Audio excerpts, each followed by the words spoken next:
বৃহস্পতিবার দিনভর তল্লাশির পর মধ্যরাতে তার শিউরির বাড়ি থেকে বেরোয় পুলিশ। ওই বাড়িতে যারা কাজ করতেন তাদের বার করে দিয়ে পুলিশ বাড়িতে তালা ঝুলিয়ে দেয়। বেশ কয়েকটি পশুকে নিয়ে বেরিয়ে যান টুলুর শিউরির বাড়ির পরিচারকেরা। পুলিশ সূত্রে জানা গিয়েছে, মধ্যরাতে টুলুর সোঁতশালীর বাড়ি থেকেও বেরিয়ে গিয়েছেন তদন্তকারীরা। বৃহস্পতিবার এই বাড়িতেও তল্লাশি চলছিল। তল্লাশির পর দুই বাড়ি থেকে কি কি উদ্ধার হয়েছে তা এখনো পর্যন্ত জানায়নি পুলিশ। তবে পুলিশ অনুমান করছে, অনুব্রত মণ্ডল ঘনিষ্ঠ ব্যবসায়ী টুলুর এবং মিনারে বাড়ি থেকে প্রাপ্ত টাকা এবং সম্পত্তি হিমশৈলে চূড়া মাত্র। তবে পুলিশ সূত্রে খবর, তদন্ত এখনো শেষ নয়, চলবে তল্লাশি অভিযান।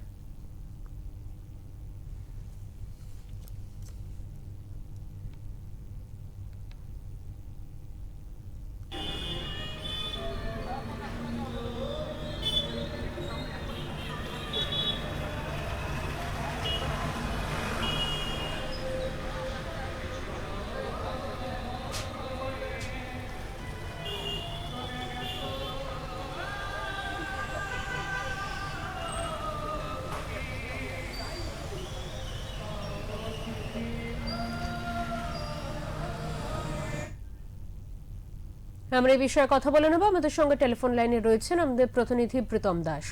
প্রীতম, টুলুর দুটো বাড়ি সিজ করে দিল পুলিশ, কি জানা যাচ্ছে, কি আপডেট রয়েছে তোমার কাছে এই বিষয়ে? দেখো, তোমার জন্য শোনা যাচ্ছে যে গত দুদিন ধরে কিন্তু বীরভূম উত্তপ্ত হয়ে আছে।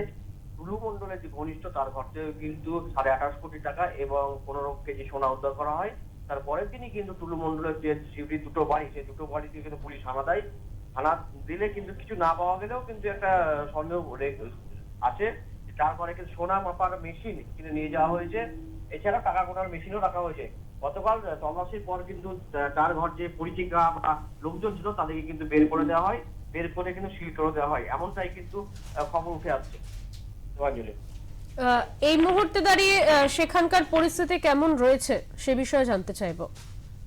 দেখো, মানুষের মনে একটাই প্রশ্ন আছে যে এত এত টাকা কোথা থেকে এলো বা কে রাখলো, এত টাকার সম্পত্তি কিভাবে হলো, এটাই কিন্তু মানুষ এখন জানতে চাইছে। যে সেই টুলু মণ্ডল একটা সময় কিন্তু এই ক্যাশারের তিনি ধামা বোয়াতেন, সেই ধামা বোয়ানো থেকে কিন্তু আজকে কয়েকশো হাজার কোটি টাকার মালিক কিন্তু এই টুলু মণ্ডল।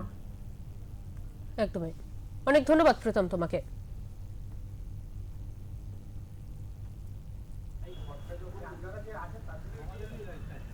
আপনারা সবাই দায়িত্ব মানে